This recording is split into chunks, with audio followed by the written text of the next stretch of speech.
भाजपाइयों, तुम्हें शर्म भी नहीं आती? क्या क्या बोल जाते हो। श्री राजरतन अंबेडकर जो पर पौत्र हैं बाबा साहब डॉक्टर भीमराव अंबेडकर जी के, उन्होंने गाजियाबाद में वाल्मीकि समाज और जाटव समाज के तमाम पीड़ित लोगों को, जो हाथरस कांड से दुखी थे, तकलीफ में थे, योगी आदित्यनाथ की नीतियों से तकलीफ में थे, दलित समाज पर हो रहे अत्याचार से तकलीफ में थे, राजरतन पांडे जी ने यानी अंबेडकर साहब के परपौत्र ने उनको बौद्ध धर्म की दीक्षा दिलाई। बौद्ध धर्म की दीक्षा। और भाजपा के नेता क्या कह रहे हैं? कह रहे हैं साहब उन्होंने आईएसआई से पैसा लिया हुआ है, उन्होंने दाऊद इब्राहिम से पैसा लेकर धर्म परिवर्तन किया। तो बाबा साहब भीमराव अंबेडकर जी के परिवार को आतंकवादियों से जोड़ने का जो दुस्साहस और पाप और गुनाह भाजपाइयों तुमने किया है, पूरा का पूरा दलित समाज हिंदुस्तान को इस बात को देख रहा है, उनको तुमने अपमानित किया है।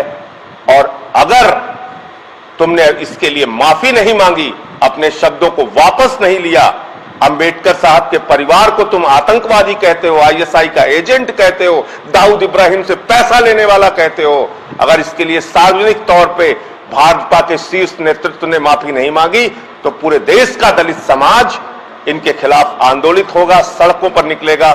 आपने दलितों को अपमानित किया। वो आदित्यनाथ की नीतियों से पीड़ित होकर, दुखी होकर, हाथरस की गुड़िया को न्याय नहीं मिला, इससे दुखी होकर बौद्ध धर्म की दीक्षा ले ली, उन्होंने आईएसआई से पैसा ले लिया, दाऊद इब्राहिम से पैसा लेके वो धर्म परिवर्तन कर रहे हैं, पूरे के पूरे वाल्मीकि समाज को अपमानित किया, पूरे के पूरे जाटव समाज को आतंकवादी कह दिया, बाबा साहब भीमराव अंबेडकर जी के परिवार को आतंकवादी कह दिया। मैं आप लोगों के माध्यम से महाराष्ट्र के मुख्यमंत्री उद्धव ठाकरे जी से अनुरोध करूंगा कि बाबा साहब के परिवार और उनके परपौत्र राजरतन अंबेडकर जी को सुरक्षा उपलब्ध कराई जाए, क्योंकि भाजपाई उनको आतंकवादी समझते हैं, आईएसआई का एजेंट समझते हैं, दाऊद इब्राहिम से पैसा लेने वाला समझते हैं, उनके ऊपर कोई हमला, कोई बड़ी घटना भी करा सकते हैं। इसलिए माननीय उद्धव ठाकरे जी को उनको सुरक्षा भी उपलब्ध करानी चाहिए। ऐसी मैं महाराष्ट्र के मुख्यमंत्री से भी मांग करता हूं आप लोगों के माध्यम से। तो ये जो घटनाएं हुई हैं, जिसका जिक्र मैंने अभी आपके सामने किया, आने वाले दिनों में हम लोग इसको लेके हर मुद्दे पे हम लोग आंदोलन कर रहे हैं, इसको लेके भी एक व्यापक आंदोलन हम लोग करेंगे और विभिन्न जातियों में जो उत्पीड़न की घटनाएं हुई हैं उनके बीच में जाके उनके बीच में सम्मेलन आयोजित करके, उनको एकत्रित करके, एकजुट करके उस सवाल को भी हम लोग उठाने का काम करेंगे। योगी आदित्यनाथ जी मिशन शक्ति चला रहे हैं और कल हम लोगों ने एक वीडियो देखी कि वो कन्याओं के पैर धुल रहे हैं। मुझे देख के अंदर से बड़ा दुख हुआ। तकलीफ ये हुई कि हर घटना के पीछे नौटंकी, ड्रामा, तमाशेबाजी, प्रचार, वास्तविकता कुछ और है, दिखाया कुछ और जा रहा है। ये हो क्या रहा है उत्तर प्रदेश में?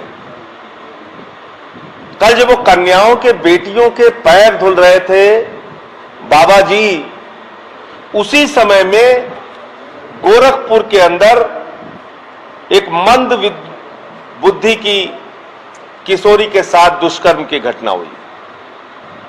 मंद बुद्धि की किशोरी के साथ दुष्कर्म की घटना गोरखपुर में। यह एक घटना नहीं है, सामूहिक दुष्कर्म की घटना कार के अंदर, गैंगरेप की घटना युवती के साथ कार के अंदर सहारनपुर में हुई। मऊ में एक महिला के साथ छेड़खानी की गई, रेप किया गया और जब उसने विरोध किया तो उसको छत से उठा के फेंक दिया गया। ये हो रहा है, ये मिशन शक्ति है। और फिरोजाबाद में एक दलित समाज की बच्ची, उसको पिछले कई महीनों से कुछ गुंडे छेड़ते थे, तंग करते थे, परेशान करते थे। वो बेचारे शर्म के मारे 11वीं की छात्रा, अपने परिवार में नहीं बताती थी, डरी हुई थी, सहमी हुई थी। 3-4 दिन पहले उसके साथ फिर से जोर जबरदस्ती करने की कोशिश की उन गुंडों ने। जब उसने विरोध किया तो इस दलित की बच्ची को घर में रात के अंदर घुस के गोली मार के हत्या कर दी। यह हो रहा है उत्तर प्रदेश में, और आप मिशन शक्ति चला रहे हो योगी जी। आप कन्याओं के पैर धोने की नौटंकी कर रहे हैं। अरे आपके राज्य में तो छोटी छोटी बच्चियां, कन्याएं हवस का, दरिंदगी का, बलात्कार का शिकार हो रही हैं, उनकी हत्याएं हो जा रही हैं, और आप उसको रोक नहीं पाते। आज जब मैं आपसे बात कर रहा हूं, बागपत की घटना है, आदेश जैन नाम के व्यक्ति का अपहरण हो गया, 1 करोड़ की फिरौती मांगी जा रही है। आपसे योगी जी उत्तर प्रदेश संभल नहीं रहा है। मैं बार बार कह रहा हूं, उत्तर प्रदेश की कानून व्यवस्था बद से बदतर हो चुकी है, और अब आदित्यनाथ जी को अपने पद पर रहने का कोई अधिकार नहीं, उनको इस्तीफा दे देना चाहिए। जिसके राज में छोटी छोटी बच्चियों के साथ बलात्कार की घटनाएं हों और मुख्यमंत्री बेबस हो, मुख्यमंत्री लाचार हो, मुख्यमंत्री मिशन शक्ति चलाने का ड्रामा कर रहा हो और जमीन पे हालात कुछ और हो। हुआ तो था मिशन शक्ति लखीमपुर में, एक बीजेपी नेता ने महिला पुलिस कांस्टेबल के साथ ही छेड़खानी कर दी, और जब वो महिला पुलिस कांस्टेबल उसको गिरफ्तार करके ले जाती है तो इनका विधायक उसको छुड़ाने के लिए पहुंच जाता है। तो पूरी की पूरी भारतीय जनता पार्टी सरकार ऊपर से लेकर नीचे तक ये लोग अपराधियों को बचाने में लगे हुए हैं। हाथरस कांड में अपराधियों को बचाओ, बलिया कांड में अपराधियों को बचाओ, लखीमपुर में अपराधियों को बचाओ। हर जगह खाली बलात्कारियों को, हत्यारों को, गुंडों को, माफियाओं को बचाने का काम करो। और आपने क्या किया पिछले दिनों?